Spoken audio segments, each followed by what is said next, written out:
começar, pessoal, já deixa o like nesse vídeo. Isso ajuda demais o canal e garante que o canal não venha morrer futuramente. Dado o recado, vamos ao relato. Boa noite, o meu nome é Fernando, sou do interior do Mato Grosso. Não citarei o nome da cidade, pois acredito que isso poderia me trazer problemas futuros. Em 1970, eu tinha 30 anos de idade. Foi quando eu reuni dois dos meus melhores amigos, o Júnior e o Claudemir, para passarmos um final de semana pescando. Era o mês de abril, era uma noite quente. Estávamos apenas nós três no barco. Havíamos levado petiscos, bastante cerveja e levamos uma churrasqueira, é claro, e material de pesca para passarmos aquele final de semana, sem o estresse do dia a dia. Saímos de casa numa sexta-feira à tarde, pegamos o barco e fomos de rio adentro. Paramos em um ponto chamado Porto Cercado, um local de pesca muito conhecido da região. Chegamos no local, jogamos a linha na água e começamos a pescaria. Tudo estava indo muito normal. Estávamos relembrando das merdas que fazíamos de quando nós éramos jovens e caíamos na gargalhada com cada lembrança. A noite estava bem quente, a cerveja gelada descia muito bem com aquele peixe frito na hora. A nossa noite estava indo maravilhosamente bem. Tínhamos tudo naquele barco: bebida, comida, os amigos e a resenha. Para falar a verdade, aquela noite estava sendo uma das melhores noites da minha vida. Até que, quando chegou às 2 horas da manhã, começamos a ouvir barulhos. Os macacos gritando em meio à mata. No início não ligamos, pois todos os macacos têm essas atitudes quando aparece algum tipo de predador por perto. Porém, os gritos dos animais começou a ficar mais intenso e mais alto. Foi então que aquela agitação nos chamou a atenção. Foi quando, no meio da mata, uma luz bem forte apareceu. Era uma luz tão forte que os meus olhos doeram e eu não conseguia ver mais nada. E em poucos segundos, aquela luz enfraqueceu. E no meio da mata saiu uma bola de energia muito grande, mais ou menos do tamanho de um avião. Aquilo nos deixou muito confuso. Aquela bola de luz subiu até os céus e desapareceu por entre as nuvens. Eu fiquei sem entender nada. Já os meus dois amigos ficaram embasbacados. Foi então que decidimos parar a pescaria, pois já eram 2 da manhã. Então fomos para o interior do barco para dormir. Estávamos bem confusos. Pouco tempo depois, eu me lembro que eu acordei com os gritos do Júnior, mandando o Claudemir entrar para dentro da embarcação. O Júnior estava gritando muito. Claudemir, pelo amor de Deus, Claudemir, o que você está fazendo? Entra, Claudemir, pelo amor de Deus. E um barulho alto de alguma coisa que estava acima do nosso barco. Quando eu olhei para o Claudemir, ele estava com um feixe de luz em cima dele e o Júnior não parava de gritar. Foi quando o Júnior decidiu puxar o Claudemir pelo braço para dentro do barco. O Claudemir estava igual uma estátua, sem falar uma única palavra, e os seus olhos estavam arregalados e vidrados. Eu estava em pânico. Foi quando eu decidi tentar ligar o barco e, para minha surpresa, o barco estava sem energia, ou seja, estávamos presos naquele local e com alguma coisa bizarra querendo nos pegar. O que deu a entender é que aquela coisa estava tentando abduzir o Claudemir.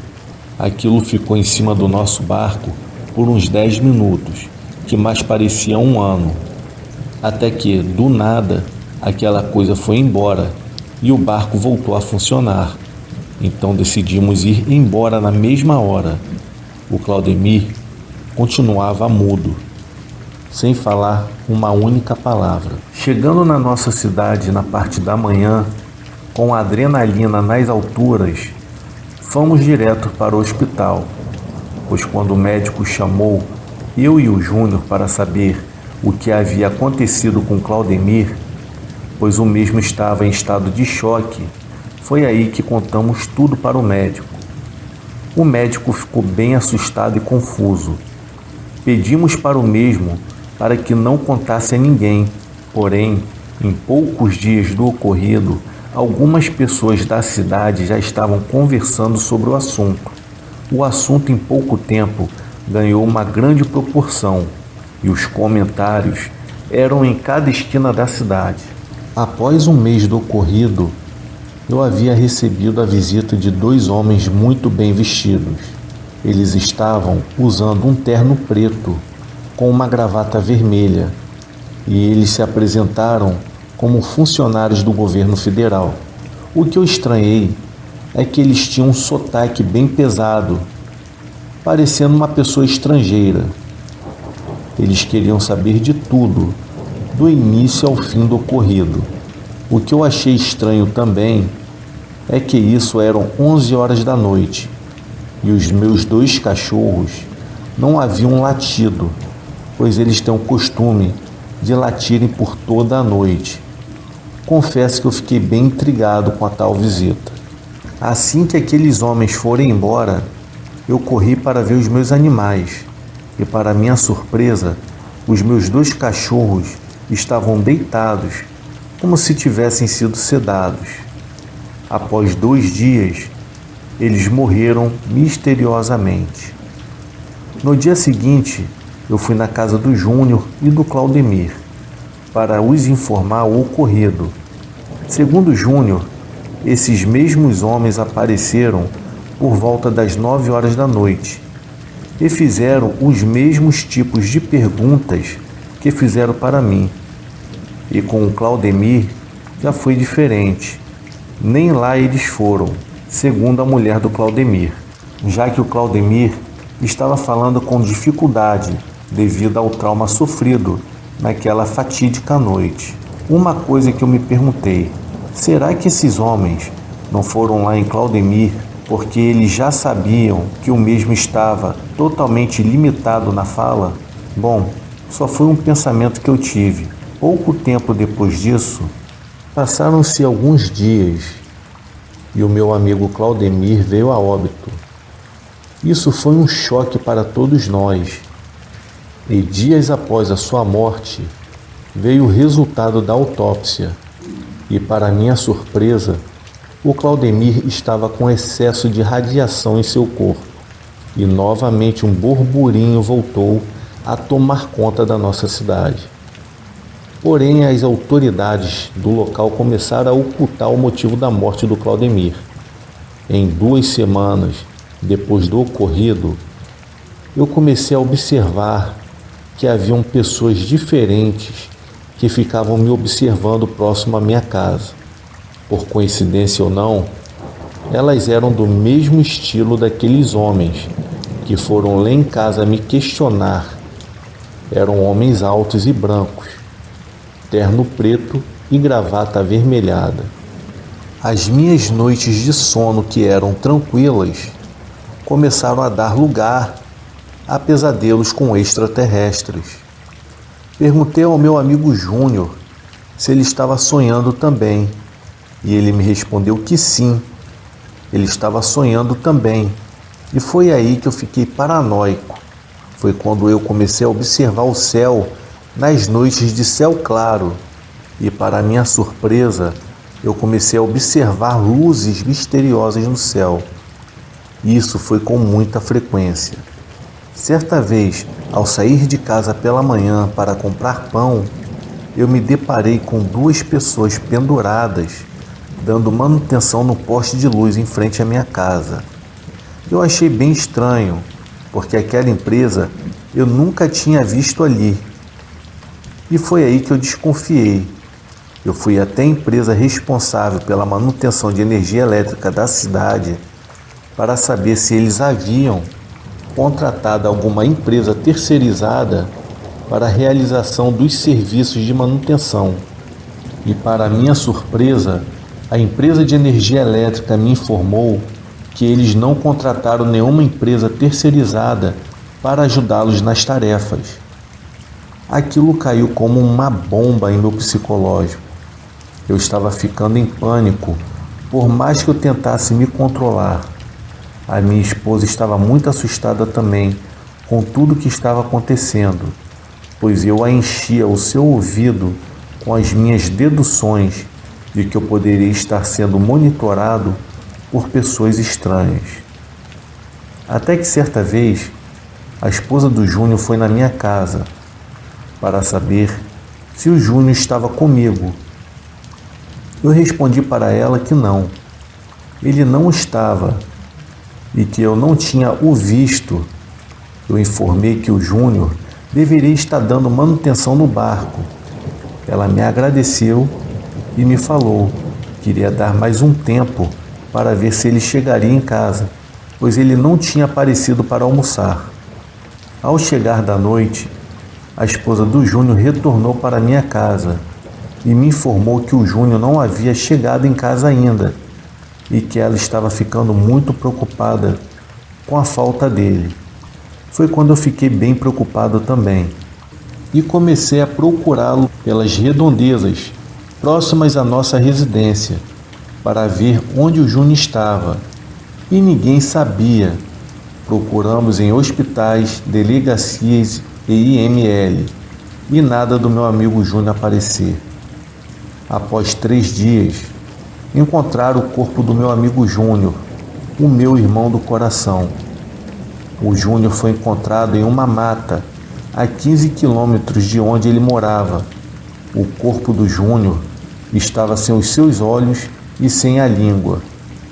Eu quase tive um treco, quase que eu infartei.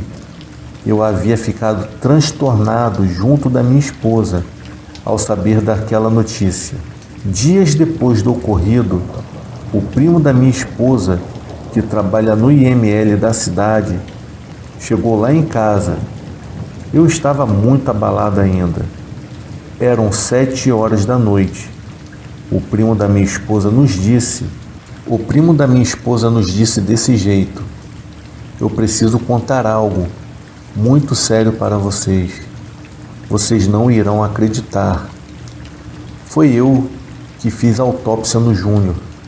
Eu quero que vocês me prometam que essa conversa nunca irá sair daqui, pois se esta conversa vazar, eu poderei me prejudicar. Eu e a minha esposa falamos que nunca iríamos falar do assunto para ninguém. Então ele nos disse que quem fez aquela bizarrice com o Júnior usou um tipo de laser e os cortes eram perfeitos. Todos os cortes estavam cauterizados, ou seja, não havia nenhuma gota de sangue. Quem fez aquilo com o Júnior usou uma técnica que eu nunca havia visto na minha vida. E sem contar que retiraram todo o sangue do Júnior. E o mais sinistro é que todos os seus órgãos haviam sido retirados pelo seu reto. A minha esposa imediatamente o interrompeu e o perguntou: você está nos dizendo que o fígado, os rins e os pulmões foram retirados do corpo pelo ânus? O primo dela, com um semblante bem sério, confirmou que sim, balançando a sua cabeça. Em seguida ele completou: o Júnior não tinha nada no seu corpo, até o coração havia sido retirado, e quem o matou usou um tipo de equipamento que aspirou todos os seus órgãos pelo reto. Foi algo que eu nunca havia visto na minha vida.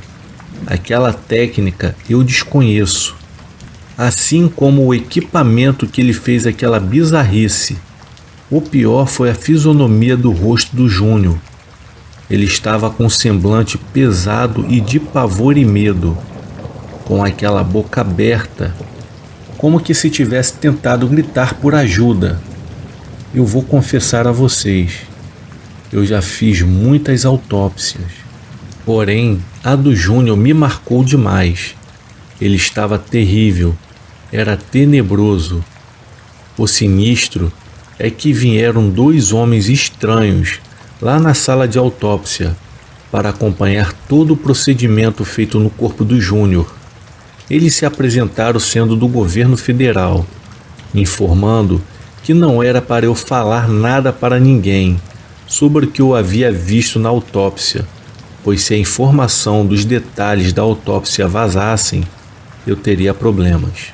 Após o primo da minha esposa nos contar tudo aquilo, eu confesso que eu fiquei em choque. O meu medo me congelou e, ao olhar para minha esposa, eu percebi que ela estava em choque também com tudo que acabara de ouvir. Uma coisa era certa, eu queria naquela hora era sumir dali.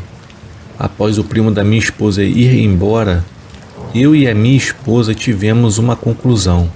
A carta da vez seria eu. Eu seria o próximo a ser abatido. Foi aí que decidimos fugir da nossa cidade, a cidade no qual tanto amávamos. Deixamos tudo para trás. Hoje eu moro em outro estado do Brasil, onde eu e a minha esposa criamos os nossos filhos.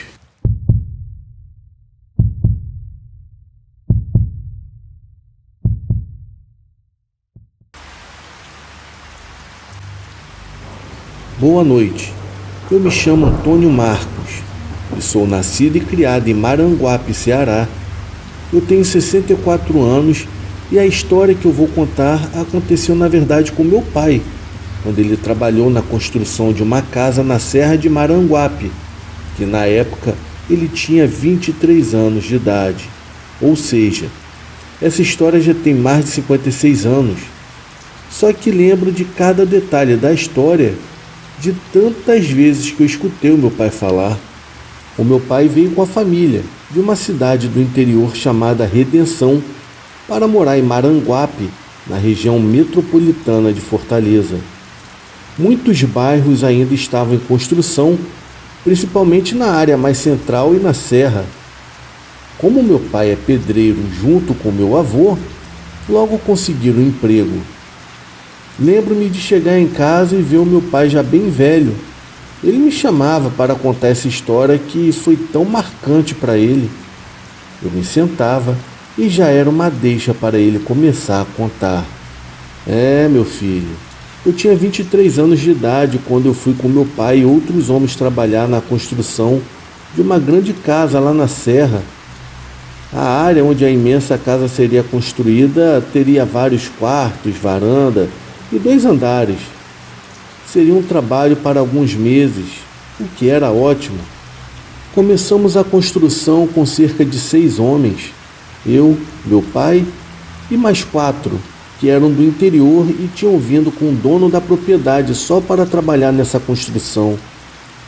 O meu pai já havia trabalhado para esse homem quando ele era mais jovem, e quando soube que ele estava morando na mesma cidade onde iria construir, tratou logo de encontrar o meu pai para que ele trabalhasse lá. O local onde trabalhamos era de difícil acesso, pois não ficava na beira da estrada. A subida era exaustiva. Tínhamos que entrar em uma trilha e só depois de alguns minutos é que chegávamos ao sítio onde levantaríamos a tal casa. E para levar o material, meu Deus, era um sofrimento, pois o caminhão ficava na beira da mata. E nós que tínhamos que pôr o material em um carrinho de mão e levá-lo pela trilha. Fizemos isso nas 2 primeiras semanas. Até que um certo dia, chegamos lá e haviam alguns homens a mais. E eles estavam alargando a trilha até o nosso local de trabalho, o que permitiria passar de carroça, tornando todo o processo muito mais rápido e menos cansativo. No dia seguinte, assim que chegamos, já havia um senhor descarregando o material do caminhão e colocando na carroça. Ele ficou trabalhando conosco até o fim da construção. Estava tudo indo muito bem. No entanto, o dono disse que pagaria um dinheiro a mais para quem ficasse à noite no local, pois estava ocorrendo roubo de materiais durante a noite. Então combinamos que dormiriam 3 em uma noite e 3 na outra. Já estávamos até construindo todo o alicerce e as paredes. Então, para não dormirmos no relento no meio do mato, construímos 2 barracos de madeira bem reforçados para pendurar as redes e assim evitarmos que dormíssemos no chão. Na primeira noite ficaram eu, meu pai e um dos pedreiros. Foi uma noite tranquila, embora muito fria. E antes de dormir, deixamos uma fogueira queimando para espantar os mosquitos ou qualquer outro animal que pudesse nos incomodar. Na outra noite, ficaram outros 3 e nós novamente na noite seguinte. A situação permaneceu assim por um mês e tudo corria muito bem. No entanto, a construção estava indo devagar devido ao seu tamanho. Então o dono decidiu trazer 2 irmãos para nos ajudar. Os 2 eram filhos de um compadre dele que morava na cidade. Com isso, aceleraria o andamento das coisas com mais 2 trabalhadores. Os homens que o dono da obra trouxe ficaram morando em uma casa alugada na cidade. E a cada 15 dias, eles iam até as suas famílias para deixar comida e mantimentos e depois voltavam. E foi um final de semana em que eles foram e começamos a ver coisas muito estranhas naquela serra onde estávamos trabalhando. Era uma noite de quarta-feira. Estávamos eu, meu pai e os 2 irmãos que já estavam trabalhando conosco há alguns dias. Estávamos deitados no barraco de madeira e chovia fraquinho, quando um dos irmãos estranhamente se levantou da rede e saiu pelo mato. O meu pai e eu ficamos olhando ele sair, pensando que iria fazer alguma necessidade e depois voltaria. No entanto, o tempo passou e ele não voltou. Já havia se passado mais 2 horas e era por volta de umas 11 da noite quando eu acordei o irmão dele, que havia ficado conosco, e disse a ele: olha, o seu irmão saiu já há horas e ainda não voltou. Será que aconteceu alguma coisa? Ele se levantou e disse que ele deveria ter ido a algum lugar na cidade e que logo voltaria. Então fui me deitar mais tranquilo. No entanto, a noite estava apenas começando, e quando foi por volta de 2 da manhã, eu acordei escutando passos na mata ao redor de onde estávamos, e pelos passos parecia ser alguém muito grande que se aproximava. Eu fiquei deitado escutando, enquanto os passos ficavam cada vez mais próximos. Então resolvi acordar o meu pai, e quando ele escutou, ele pegou um facão grande que trazia sempre que íamos dormir na serra. Ficamos de pé dentro do barraco, e o meu pai disse que iria sair para ver quem era, pensando que poderia ser um ladrão de material. No entanto, quando ele deu o primeiro passo em direção à porta, um irmão que tinha ficado conosco pegou meu pai pelo braço e disse: não saia não, moço. Isso aí fora com certeza não é um ladrão. Ficamos parados e foi quando escutamos uma respiração alta e pesada, parecida com a de um felino, porém bem grande. Deveria estar a uns 15 metros de onde estávamos. No entanto, depois de escutarmos aquilo, ninguém mais se atreveu a sair do barraco para ver o que era. Ficamos os 3 de pé, em completo silêncio, quando escutamos passos se aproximando. Em seguida subiu um mau cheiro de animal sujo e molhado insuportável, acompanhado por um urro baixo. O meu pai me pegou e me jogou para trás dele, já preparados para enfrentar qualquer animal que pudesse atacar. Então vimos uma sombra gigantesca passando bem em frente ao barraco. As minhas pernas tremiam tanto que, se aquilo entrasse, eu certamente morreria. O meu pai se aproximou das paredes de madeira do barraco e tentou ver o que era. No entanto, a única coisa que ele conseguiu ver foi uma sombra negra que perambulava estranhamente. que depois de alguns minutos ela voltou para a mata. Ficamos no barraco o resto da noite e só saímos pela manhã, quando escutamos o senhor da carroça chegando, seguido pelos outros trabalhadores e pelo irmão que tinha saído no meio da noite. Contamos o que havia acontecido, mas os outros riram da nossa cara, dizendo que éramos medrosos. No entanto, nós sabíamos o que nós tínhamos visto na noite passada e era bem real.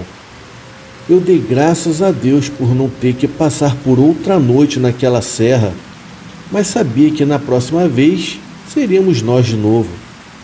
O meu pai, já prevendo isso, falou com o nosso vizinho e pediu 2 espingardas velhas que ele tinha. Caso aquele estranho animal voltasse, estaríamos preparados. Fomos trabalhar naquele dia já com as armas e muito curiosos para saber onde um dos irmãos foi na noite em que nós vimos o tal animal. O dia passou rápido e perto da construção havia um rio onde tomávamos banho sempre no final do dia. O meu pai perguntou ao rapaz para onde ele tinha ido na noite passada e ele disse que tinha ido para a casa de uma mulher que morava mais abaixo, no começo da subida da serra. Ele pensou que não iria demorar, só que acabou dormindo por lá mesmo. O meu pai ouviu aquilo bem sério e balançou a cabeça concordando, mas eu sabia que ele estava bem desconfiado. Naquela noite acendemos uma fogueira, pois estávamos assando um pedaço de carne para o jantar. No entanto, notamos a ausência do rapaz que tinha sumido na noite anterior. O meu pai pediu a mim para verificar se ele estava dormindo na barraca, e fui lá ver. No entanto, não havia ninguém lá. O irmão dele disse que ele provavelmente havia ido para a casa da mulher que tinha mencionado antes. O meu pai ficou irritado, pois o rapaz deveria estar vigilante, como todos os outros estavam fazendo. Enquanto terminávamos de comer, o meu pai pediu para colocar mais lenha na fogueira, para que ela queimasse até a madrugada, para que evitasse que os animais e os mosquitos se aproximassem. Colocamos bastante madeira e o fogo ficou bem alto, clareando bastante uma parte na mata e o local onde estávamos. Quando retornamos ao barraco e deitamos na rede, ouvimos o rapaz que estava conosco dizer: "Jesus, Maria, José, o que é aquilo?" Quando olhamos pelas brechas da madeira do barraco, vimos claramente o animal que nos assombrou na noite passada. Era um demônio negro parecido com um lobo, com uma cabeça que lembrava um pouco alguma coisa do tipo. Ele estava por entre as árvores de pé nos observando. Então começou a andar de lado, como uma pessoa. As suas pernas pareciam quebradas e os seus braços se destacavam pelo tamanho, que eram bem maiores que o corpo.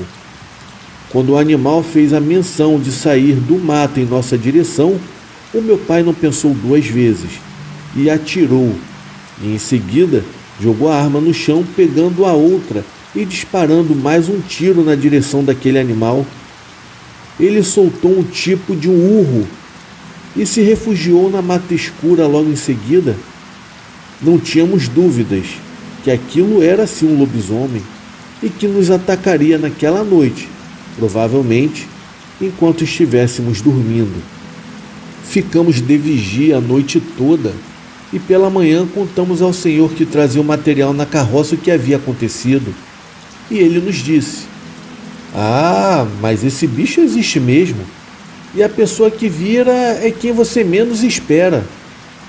Na hora ficamos nos olhando os 3, pois o único que não estava nas 2 vezes era justamente o irmão do rapaz que estava conosco, pois ele sumia e logo em seguida a fera aparecia. O rapaz disse que conhecia bem o irmão e que ele não virava essas coisas.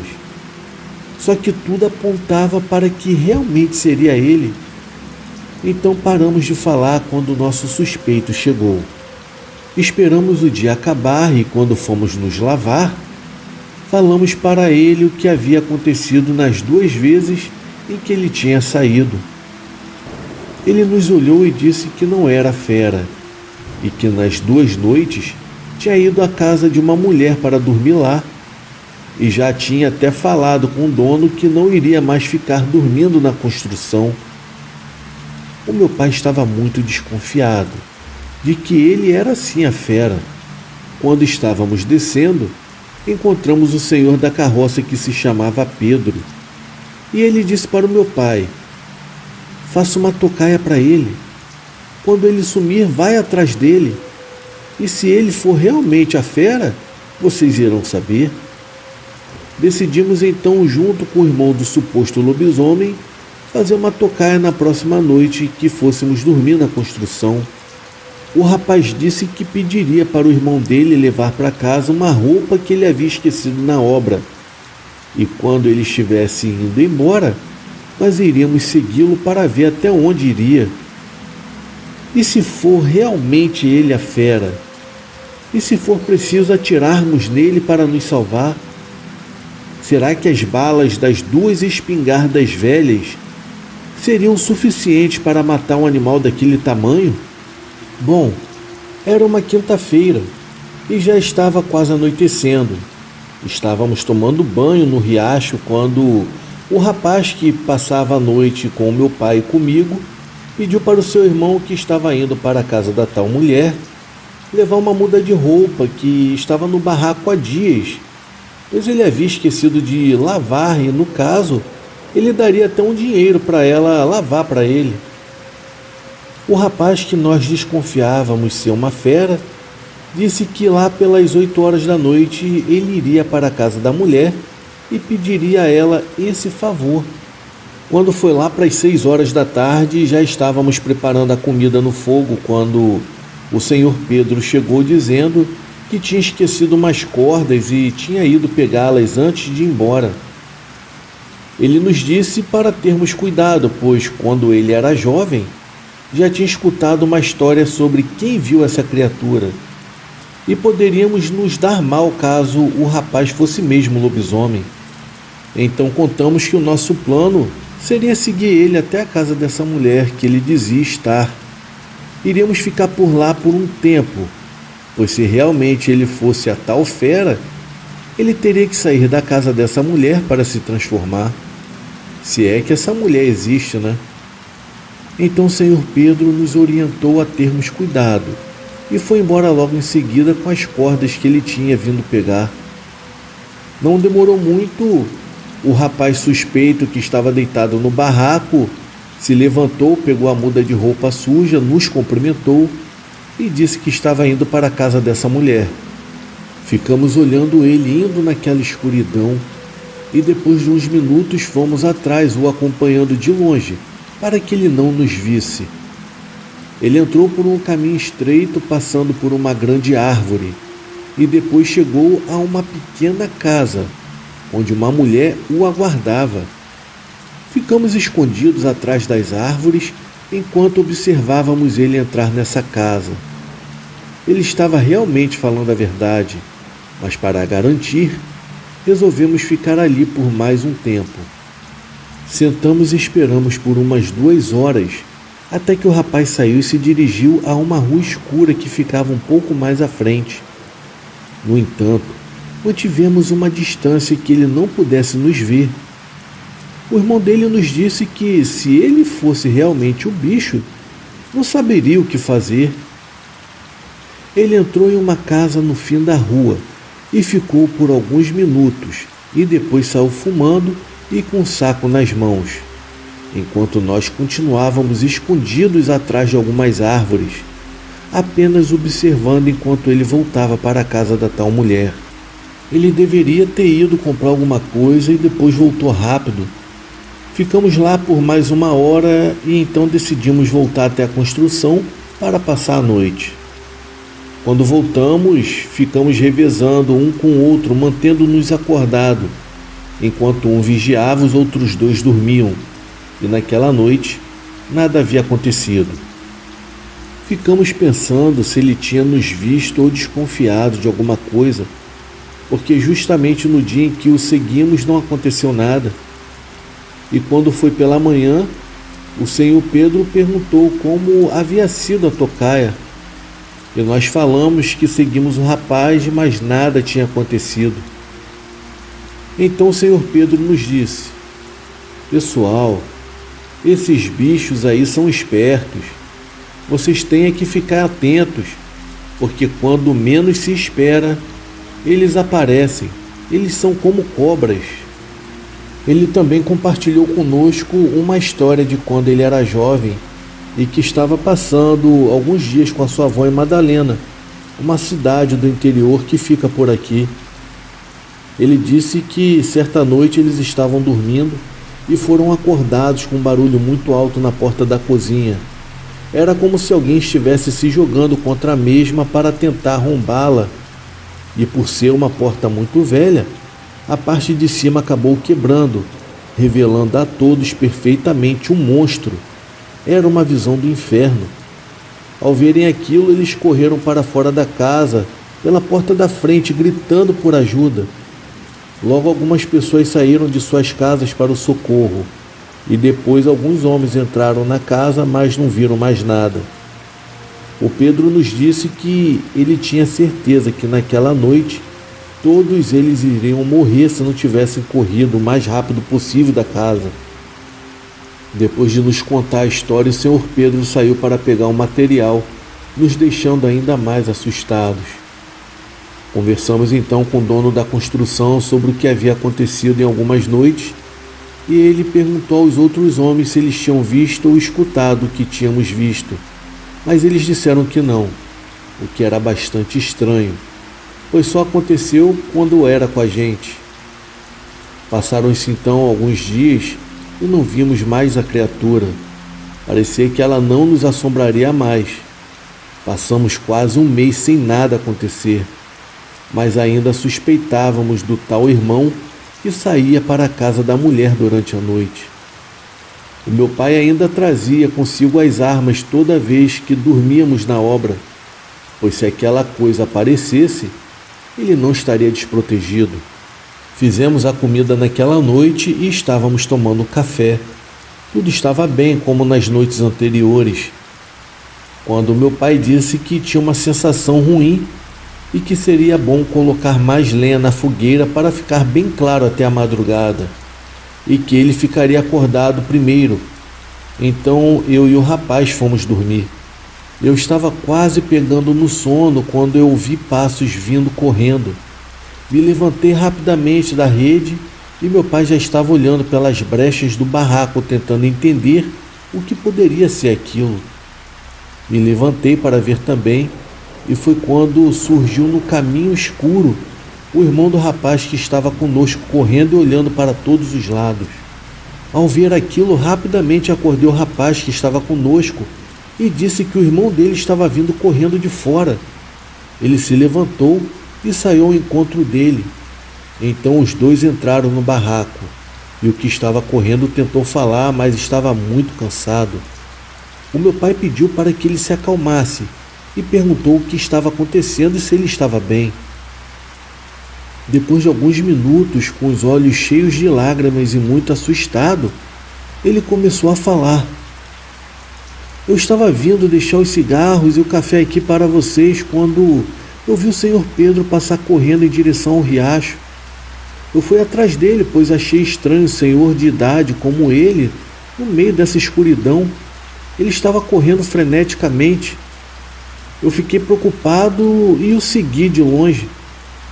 Eu fiquei escondido por entre algumas árvores, observando. Quando ele passou o riacho, ficou parado. E minutos depois, ele começou a tirar sua roupa, ficando completamente nu. Eu pensei que ele fosse louco em querer tomar banho naquela hora, já que as águas ficam geladas durante a noite. No entanto, ele se deitou no chão e começou a rolar de um lado para o outro. Eu escutei ele gritando, que em seguida saiu correndo desesperado como um maluco por dentro do mato. Eu não vou mentir, eu fiquei com muito medo e saí dali o mais rápido possível. Eu estou aqui agora contando para vocês.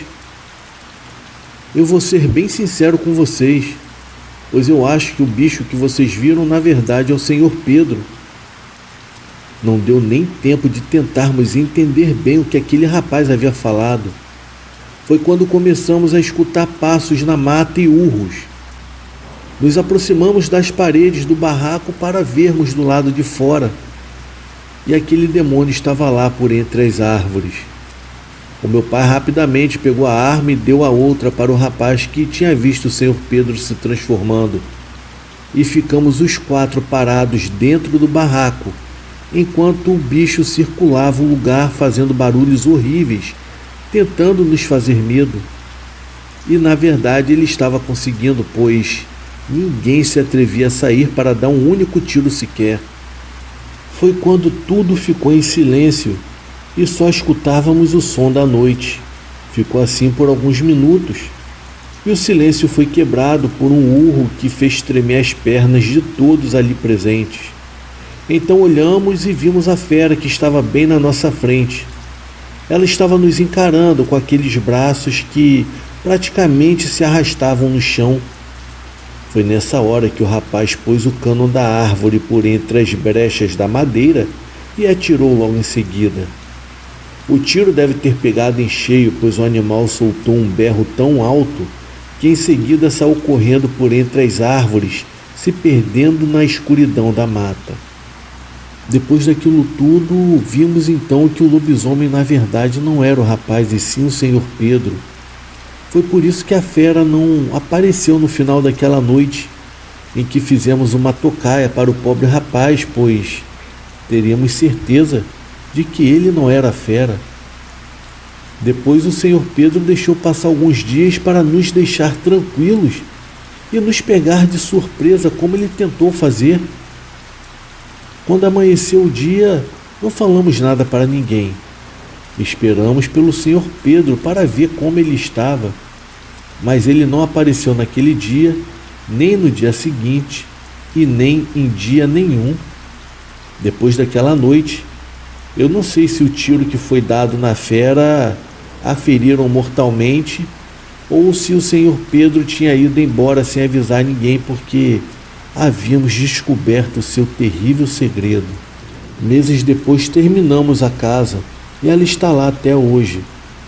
Nunca mais tivemos notícias do Senhor Pedro. Talvez ele realmente tenha ido embora. Eu não sei o que teria acontecido se aquele rapaz não tivesse visto o Senhor Pedro se transformar naquela noite. Poderíamos estar mortos. Ainda hoje tenho medo de sair durante a noite, pois nunca se sabe o que a noite nos reserva.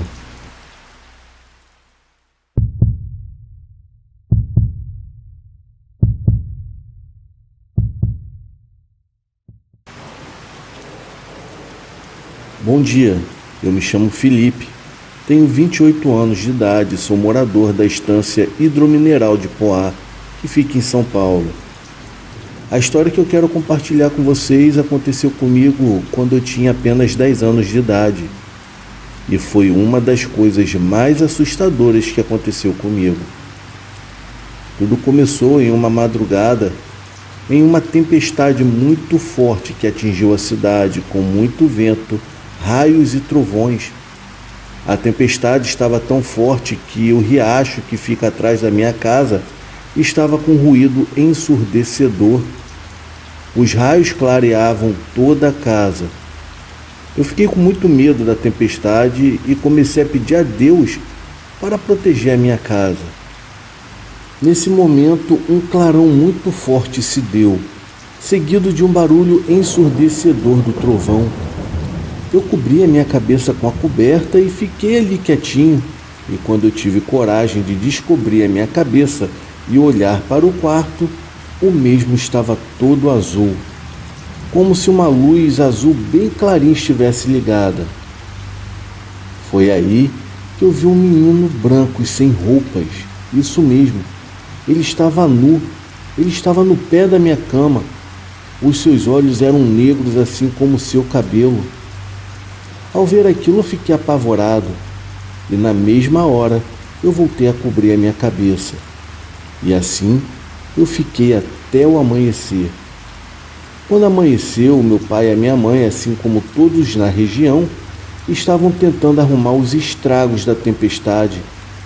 Então eu nem comentei com ninguém, pois estas coisas acontecem com uma certa frequência no interior. Nesse mesmo dia, eu pedi para os meus pais deixar eu passar o final de semana na casa da minha tia, aqui mesmo na cidade, em um bairro próximo.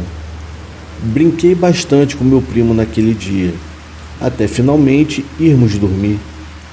Pedi para minha tia deixar uma pequena luz acesa porque eu estava com medo do escuro, e assim ela deixou um abajur ligado. Novamente na madrugada, eu acordei muito apertado para ir ao banheiro, e mesmo com medo, eu desci as escadas na escuridão completa e fui. E ao voltar para a cama, eu acabei perdendo o meu sono. Eu fiquei ali acordado. Eu estava na parte de baixo da beliche, em um quarto no qual eu estava sozinho, e esse mesmo quarto era bem distante dos outros cômodos da casa. Foi então que eu comecei a escutar um ronco. Era como se alguém estivesse na parte de cima da cama. Eu cheguei a pensar comigo que poderia ser o meu tio, então eu chamei por ele. Tio, é você? E o ronco não parava. Tio, é você que está em cima? E nenhuma resposta. Então eu tive coragem de olhar para o espelho que estava na minha frente na porta do guarda-roupa. E não tinha ninguém na parte de cima.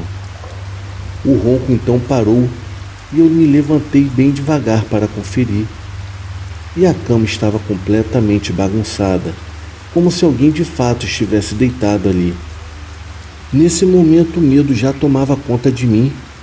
Eu não parava de olhar para o espelho, e do espelho eu conseguia ver o reflexo do meu pé, mas em um instante eu ouvi um barulho e olhei para a porta que estava aberta à minha frente, e em seguida olhei novamente para o reflexo do meu pé no espelho. Eu vi uma mão sinistra, bem grande e branca. Ela estava segurando meu pé pelo reflexo do espelho. Rapidamente olhei para o meu pé e não tinha nada. Eu só via a tal mão que estava segurando meu pé pelo reflexo do espelho. Então tomei coragem naquela hora e encolhi a minha perna. E novamente olhei para o espelho. E o reflexo do meu pé e a tal mão diabólica continuavam no espelho. Depois disso eu não me lembro de mais nada. Eu só lembro de acordar no dia seguinte apavorado e corri para a cozinha para falar o que aconteceu comigo para minha tia. A minha tia ouviu toda a história e tentou me tranquilizar e disse que naquela noite todos nós dormiríamos no mesmo quarto. E naquela noite realmente todos nós fomos dormir no quarto da minha tia, que era de frente para a rua no segundo andar da casa. Depois de um tempo brincando e conversando, pegamos no sono, inclusive eu. Mas novamente na madrugada daquela noite, eu acabei acordando, pois todos os cachorros da rua estavam latindo. Era plena madrugada, eram latidos interruptos, até que os latidos se cessaram. E daí eu comecei a ouvir cavalos andando pela rua. Eu cheguei a pensar comigo mesmo, bom, esses cavalos devem ter escapado de algum pasto e estão perambulando aqui na porta de casa. E logo depois, o silêncio tomou conta de tudo. Lembro até do galo ter cantado. E de repente, eu ouvi a porta da sala se abrir. Eu fiquei desesperado e comecei a chamar a minha tia e o meu tio, que estavam do meu lado dormindo. Mas não importava o que eu fizesse, eles não acordavam. Eu comecei a ouvir alguém subir as escadas de madeira que davam acesso ao quarto deles. E nessa hora, eu tentei acordar até o meu primo. Eu beliscava ele e nada. Eu me beliscava para ver se não era um pesadelo e não era. Quando eu me dei por conta, a porta do quarto já estava escancarada. Foi aí que eu fiquei completamente paralisado, pois um ser todo de branco que parecia emanar sua própria luz estava lá na porta encarando diretamente para mim. Ele não tinha olhos e nem boca, e usava um chapéu branco bem grande. Aquela coisa veio flutuando até o pé do colchão no qual eu estava e ficou me encarando por alguns segundos que para mim duraram horas. Eu tentei gritar, mas eu não conseguia mover um músculo sequer. Eu só sei que depois daquela terrível visão eu não me lembro de mais nada. E no dia seguinte, já pela manhã, eu me levantei assustado, pois eu queria também contar o que havia acontecido comigo. E me deparei com meu tio e minha tia sentados na cama. O meu tio estava chorando. E perguntei para minha tia o que havia acontecido. Foi então que ela me disse: Felipe, o seu avô faleceu nessa madrugada. O seu pai acabou de ligar avisando. Eu sinto muito. Até hoje, eu não sei explicar o que de fato aconteceu naqueles dias. Será que o meu avô estava tentando se despedir de mim ou me avisar de algo de sua partida? Ou era alguma entidade? Depois disso, eu supliquei para Deus para que nada igual ou parecido acontecesse novamente comigo, porque o medo e o terror que eu passei e senti nos meus ossos, eu não desejo para ninguém. Bom, esse é o meu relato. Eu acredito que certas coisas só acontecem no interior. E essa foi só uma de várias outras coisas assustadoras e sem explicação que acontecem por aqui, na cidade de Poá.